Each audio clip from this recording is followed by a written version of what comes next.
Hello, everyone. Today was an eventful day, but I am home. It is Saturday morning. I went to volunteer today. And so I had to be downtown by 7:30. No, excuse me. I had to be there by 6:30, between 6:30 and 7 o'clock. And I did a video. So you can catch that on the YouTube channel. In fact, I'll put a link to it in the description. But a few months ago, I lost my grandmother to Alzheimer. Actually, I lost two. One of them was in her 90s, and the other one, I think they were both in their 90s. And so I lost them to Alzheimer's. And so one of the things about the DMV is that we always have concerts for the causes. We always have walks for the causes, races for the causes, walks for the causes. And so this particular weekend was actually, there were several walks this weekend. The one that I volunteered at was the Alzheimer's Walk for the Cure. And then there was another group, and that should be on this video, or it may be on one of the reels, because while we were at our location, they kind of walked around us, right? So you'll see that on the video. But I wanted to have a candid conversation because I had an experience that I have not usually had when I go to these type of community events where we're walking. I've walked for the cure with the cancer, and then I've also walked for domestic violence. So this is not new to me. I believe in causes like that, and I believe that we should support them, if not financially, then just by physically being there and volunteering. And so usually I am walking. I'm usually walking. I've never volunteered, well, not probably in decades. I haven't like volunteered. I did when I was younger, but I haven't in forever. I would walk in those things instead of actually volunteer, being a staff volunteer. And so this year I had the privilege of doing that for Alzheimer's, and it was really, really interesting. One thing about these races and these community events such as these is that they bring together people from all walks of life, right? Because all of us have experienced that, from all walks of lives. Everybody knows somebody who has had this, right? This, the cancer, the other things that they walk for. The kidney was the other group that I saw. There were actually four groups that were walking near the National Mall. The only one we saw was the kidney. And my point is that, so the DMV stands for the District of Columbia, Maryland, and Northern Virginia. I don't want to assume that you know what the DMV stands for, but that is what it stands for. And we call it the DMV because not everybody calls it the DMV, but a lot of people do. And a lot of people know what you mean, even if they don't call it so. So anyway, because a lot of people in the DMV, in DC, Maryland, and Northern Virginia, they commute between all three, right? Because they're so accessible to each other, right? So anyway, I had to get up really, really early. And I don't like to get up really, really early on a Saturday, but I did nonetheless. And I went. And so what was interesting about this particular situation is the fact that it was, I don't know, I felt a cold, uninviting. I had a cold, uninviting feeling now. I don't know why. Because I'm usually like, I'm single, right? And I'm going to post this on, I'm going to have candid conversations both on this channel as well as my Live, Laugh, and Love DMV channel. And this here is the Single Life channel. I'm Single Life Diva. Because one thing I want to show people is that you don't have to be in a relationship in order to take part in some things, right? Some people, they feel like they want to wait around. And I used to be that way. I want to wait around until I have somebody in my life and then I can start living my life because I'll have somebody to do it with. But let me tell you, I've been off and on single for so many decades that it's ridiculous that I don't even stress about it anymore. Yes, I hope to get married, but if I don't, it's no big deal to me, right? Because I know I've learned how to go somewhere, mingle in the crowd, and I can do that. And I feel like it's important because even if you are married, you still have your individuality, right? So I have gotten to the point where I can go to a movie theater by myself, I can go to a restaurant by myself, I can do those things, excuse me, and not feel in the least bit out of place.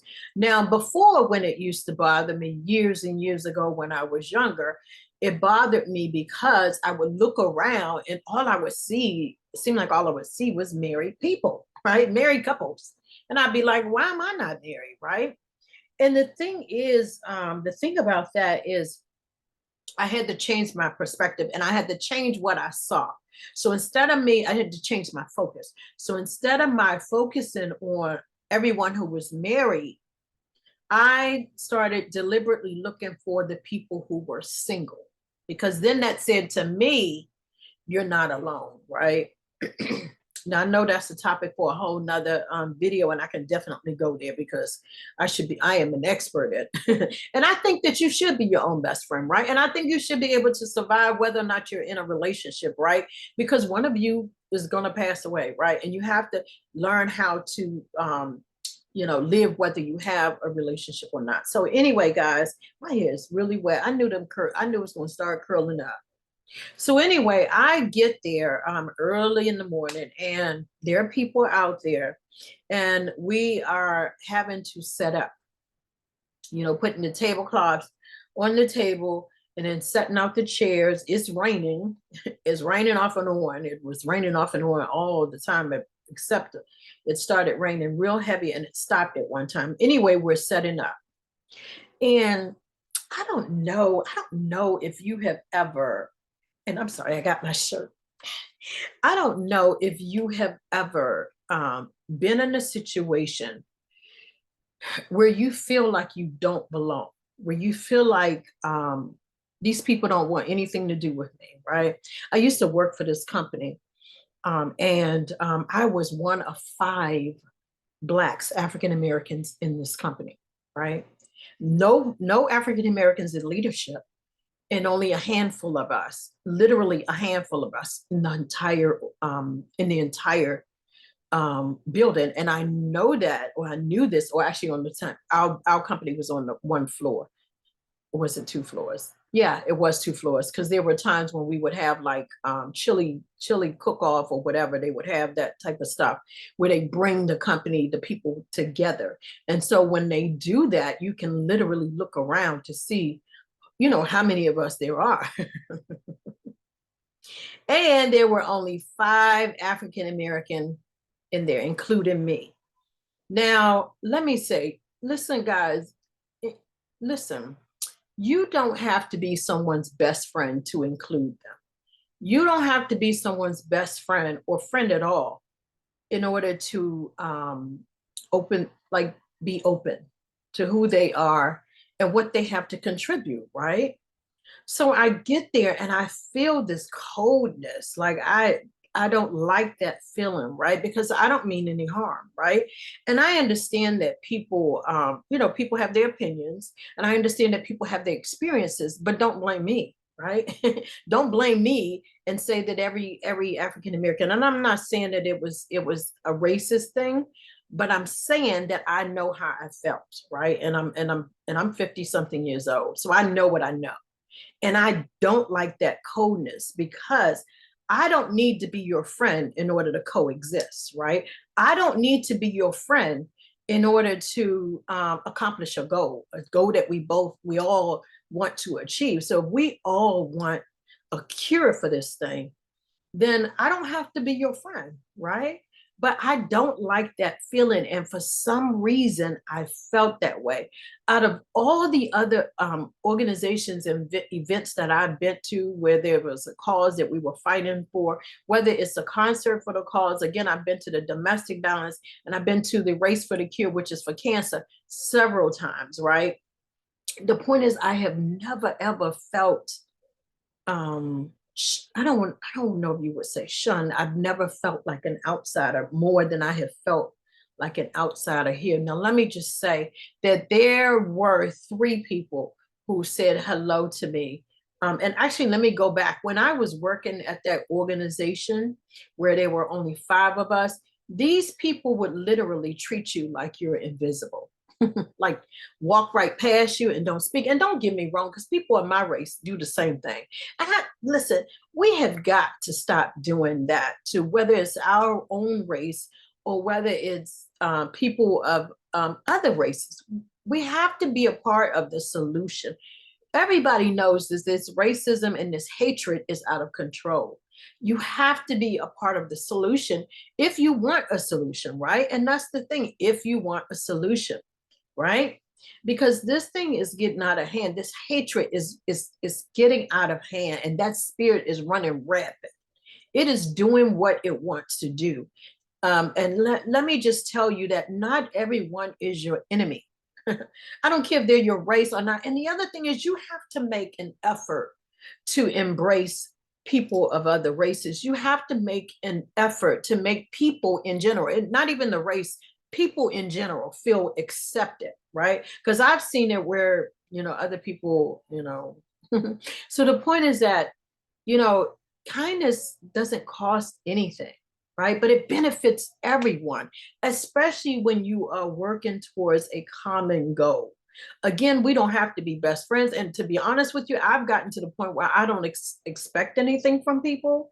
And hey, if they're kind to me, they're kind to me. And if they don't speak to me, that's fine too, because my life still goes on. And I don't need you. Because sometimes people treat you like you're inferior, or they treat you like they're somehow on some kind of pedestal or superior to you, and they don't know your situation. There are some people who are of other races, like we're all on different levels, right?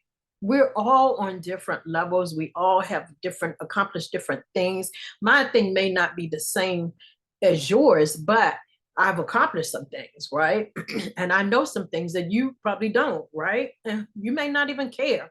But here's the thing, we have to coexist, right? You may not care, I may not care, but at the same time, we have to coexist because nobody is going anywhere. Now, somebody once told me that that is a northern thing instead of a southern thing. Now, I have lived out down the south. Excuse me, I lived in North Raleigh, loved it. And not only that, they're right. I remember walking my dog, and I was so used to here in the north, you can walk past someone and they won't part their mouth. Whether you're the same race or not, they won't say hello to you. They won't acknowledge you. Sometimes if you say hello to them, they don't open their mouth. So now I've got to the point where I nod. I'm gonna nod. And that is my hello, right? Because I got tired of feeling hurt when people didn't return the kindness, right? And I know that I shouldn't depend on other people to be kind to me. I know that I shouldn't depend on other people to return the kindness, right? Because we've all had different experiences. Some people were walking around hurt, but when I was younger, and I felt like I had a lot of weight on my shoulder, when people would smile at me, it would not a lot of people, but whenever somebody did smile at me, let me just say that it felt like it was almost like God was saying, I got you. I know what you're going through, but you're going to get through this. I've got you, right? And it would lift my spirits. It was like a ministry, right? So I make it a point to, like, I don't smile. I mean, I don't say hello. I may smile, but I definitely nod. I always nod because I feel like I've done my part of being a part of the solution. And that's what we need to work on as Northerners, is being a part of the solution. The hate is running rampant. It is running crazy, whether it's within the race or without. We have got to stop this, right? We have got, like, people work so hard, so much harder at being divided than united. I don't get it, because we have to all function in the same place. There's no hospital that you can go to where there's not a wide variety of people. There's no community event, and we in the DMV have a lot of community events. There's no community event that I've ever been to where there's been well, I can't say that, where there most community events have a wide variety of people, especially if it's a cause.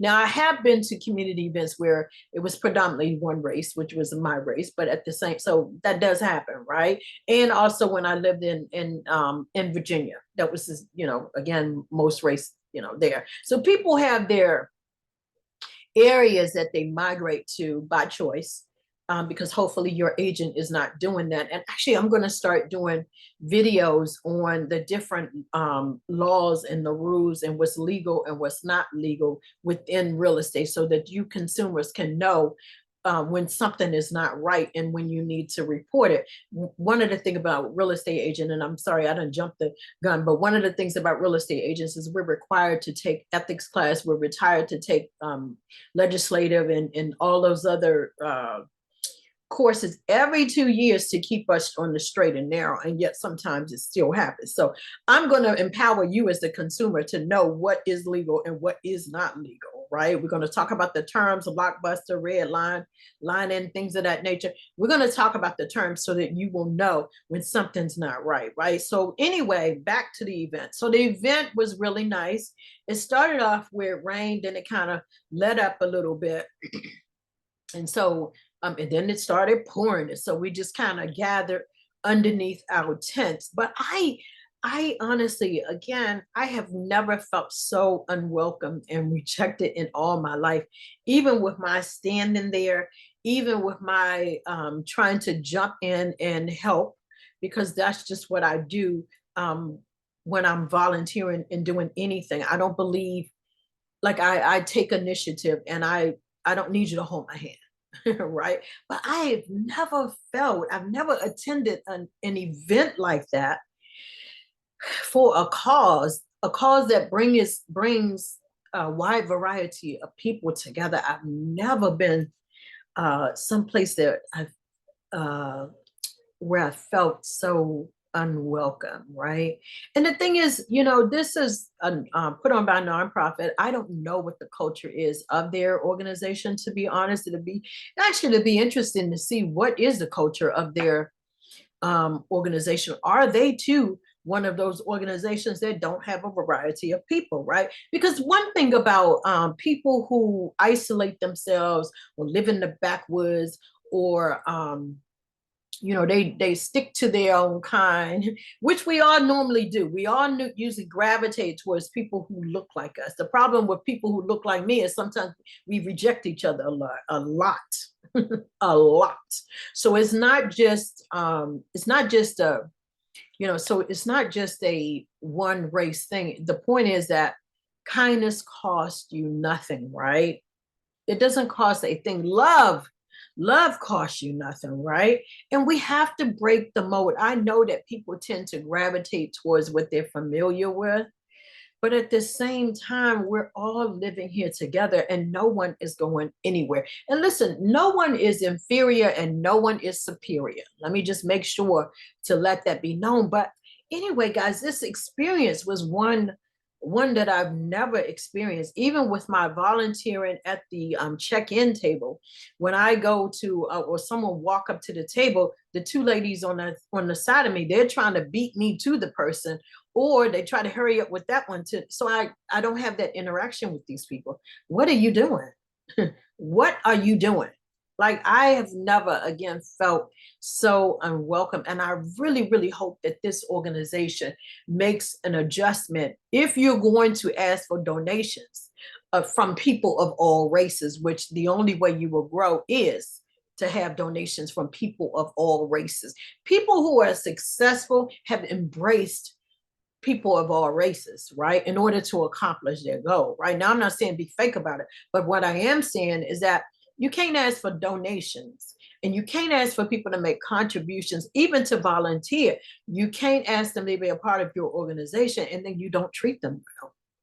Like you don't treat them well and your people. That's obviously that's a culture thing. And that's why I said I don't know what the culture is in this organization, but I am so curious, right? And listen, I know that hatred comes in all races, of people in all walks of life. Don't I know that that is very, very true? Again, even within one race of people, it happens because hate is hate and love is love, right? But at the same time, guys, we have to work to be a part of the solution, right? Right now, and especially particularly in Washington, D.C., the crime is out of control. It's out of control. It really, really is.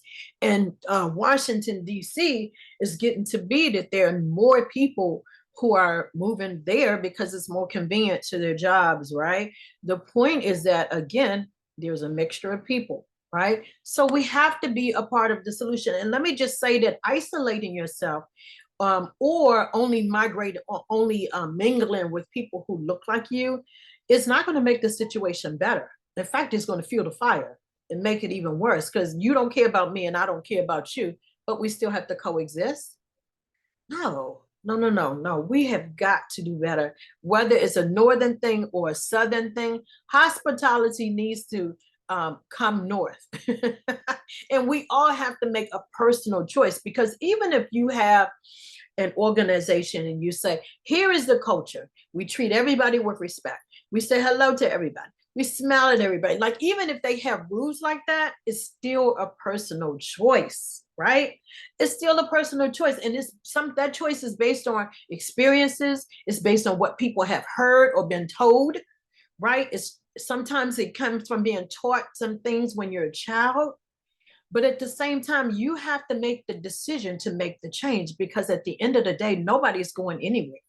Like, you can't get rid of a race of people, right? You know what I'm saying? You can't get rid of a race of people, and you can't say, okay, all of you people stay on this side of the street, and you all over here, you stay over here, right?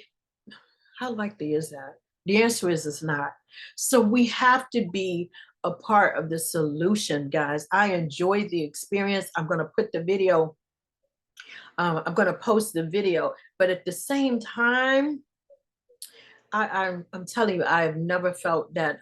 Well, yes, I have. But my point is that I did not like how that feel, where people are not making eye contact, where you are basically invisible. There used to be a book called Invisible Man, and I never understood that concept until I worked at that job, where people every day will walk past and like you're invisible.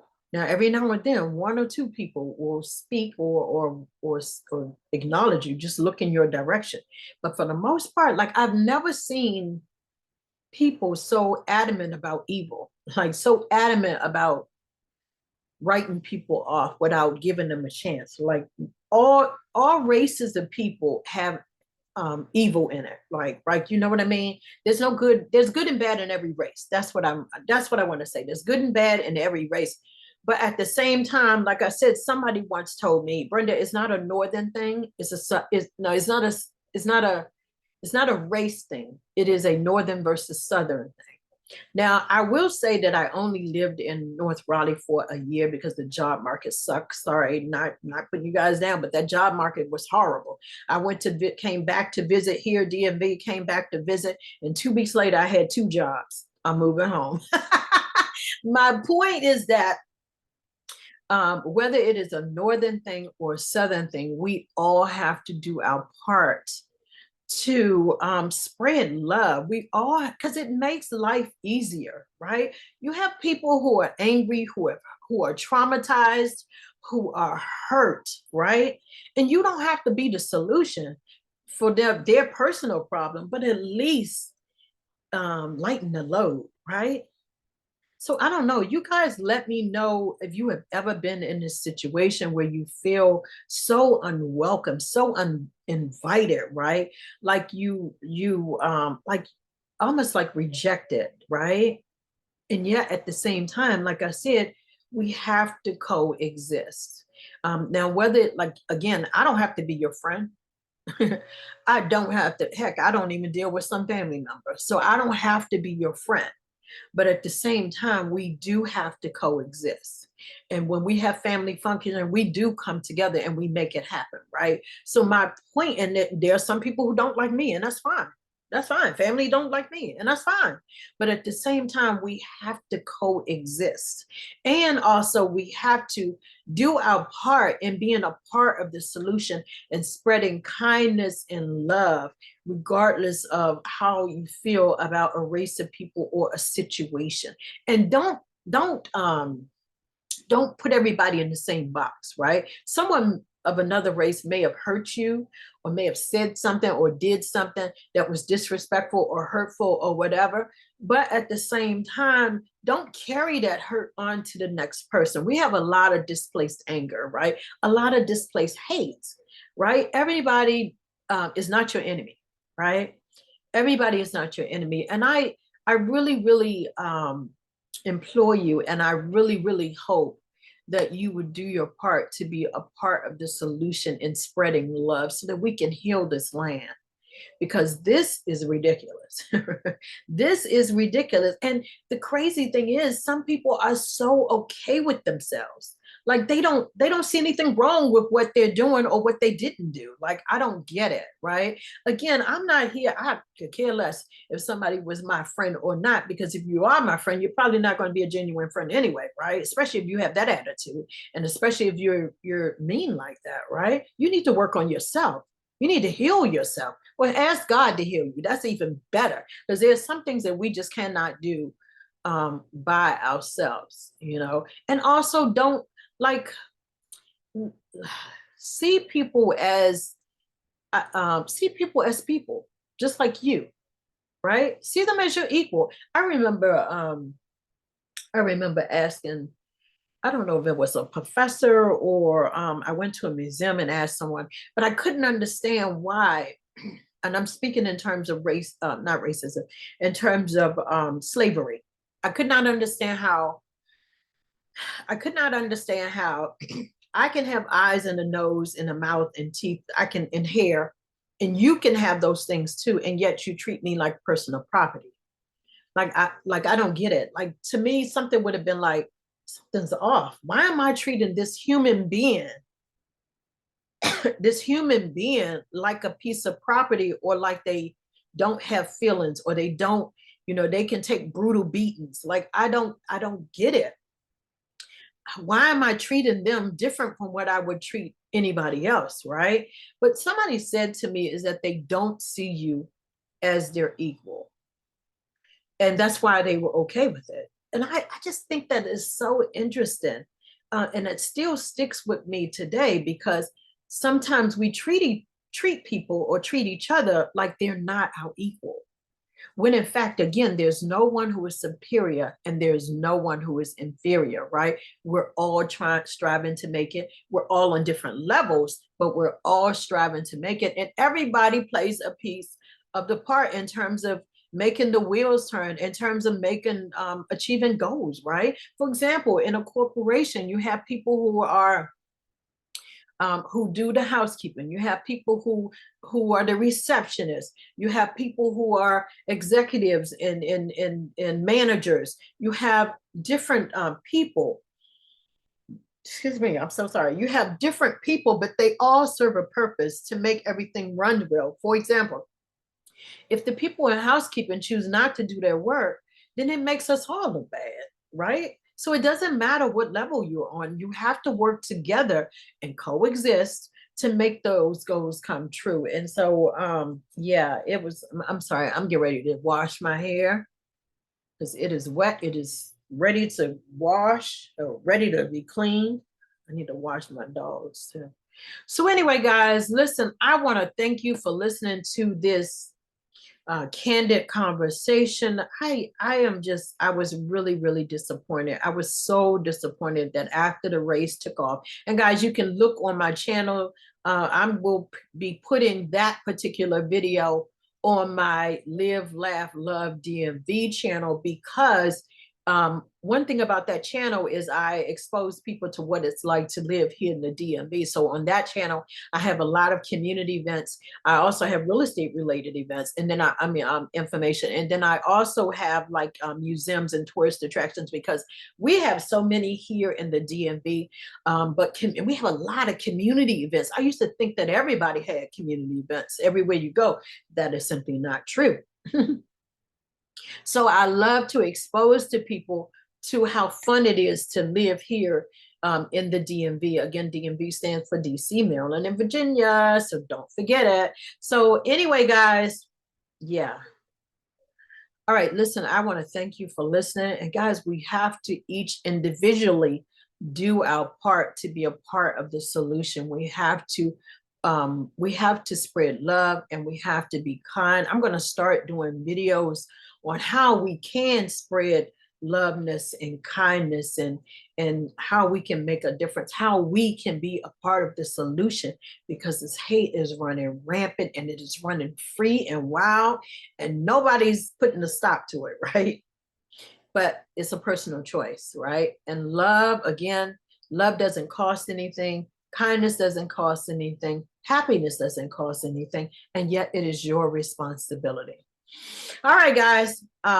Thank you again for listening to this. And I just really pray that as this organization grows and as they continue to do these walks, I really, really pray that they will be more inviting and more open to people of all races. There were a few African Americans scattered in, very few, but they were there, right? Why? Because Alzheimer's affect us all. So I just pray that if you choose to start a nonprofit that benefits a community, or benefits a community, like a community as in not just one community of people, but a community as in DC, Maryland, and Virginia, as in people.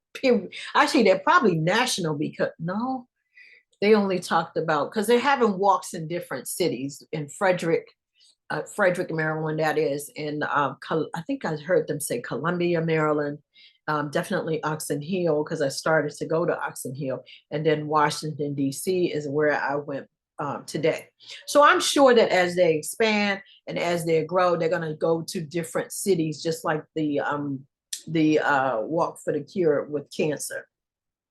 But I just pray that as they grow, they learn to invite people, or take some type of class where they learn how to embrace people of other races. In fact, yeah, they really need to, they're going to have to do something to work on that culture, because they are so, and like I said, it's just, we all need to do our part to be a part of the solution. All right, guys, I am done talking.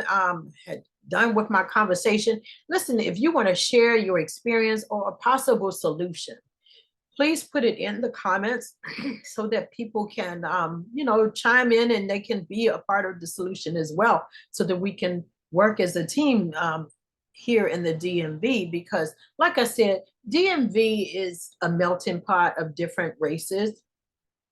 So we have to just kind of sort of like New York. We have a wide variety of different races. And even if you live on the other side of town, you are going to likely come in contact with somebody of another race at some time or another, right? So you might as well learn how to work with people in general, because it's not even a race thing, right? If you treat people the way you treat your own people, you won't have a problem, because people are people, right? Love is love. All right, guys, I said I was done. And I just wanted to get that off my chest, because I had never had an experience like that in this type of circumstance, where it is a community cause, right? Where the community comes together for one common goal, right? So I've just never felt so cold, such a cold feeling. I've never felt so unwelcome. And yet kindness, It does not cost anything. And it is up to us individually to be a part of the solution and not the problem. All right, I'm serious this time. Thank you so much for watching.